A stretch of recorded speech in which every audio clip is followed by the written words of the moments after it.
This is Reverend Don Lewis coming to you from beautiful Chicago. And today our question comes to us from MaryJane for Team Helena.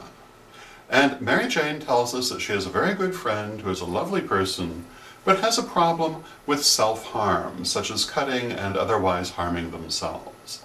And MaryJane asks if there is a spell that can stop them from doing this. And there are a number of things for me to say about this. And these include the fact that this would of course be coercive magic. It would be interfering with the person's free will. And generally this is not a good thing to do.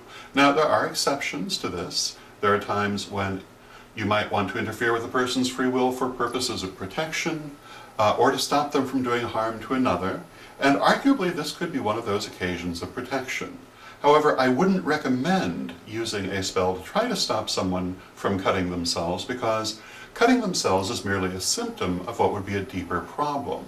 And addressing the symptom will not help the problem and could actually make it worse. So that is not the approach I would take. I would say that if you were in the situation of wanting to do something to help a person who is having that problem, what you should do would be a spell to help their healing or to help their growth, not to try to address the symptom.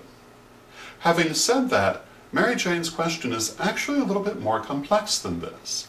It isn't actually MaryJane who is asking, but her friend who is asking for a spell to help themselves. And this makes it a very different situation. And there are a number of different things one could do magically in that situation when a person wants to stop themselves from any practice they consider harmful.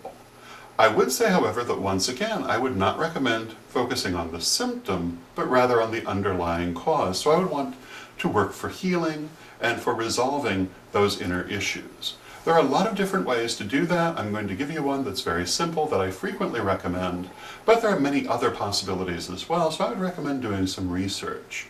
But one thing that you can do is to sit down and examine how you feel when you are doing this cutting and other things to harm yourself. Ask yourself what the emotions are, write them down on a piece of paper.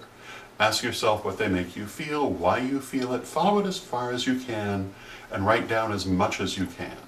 And then put it aside for the moment and go do something fun to lighten yourself after that very heavy exercise. Come back to the paper, read it again, and ask yourself how you feel about it at a distance.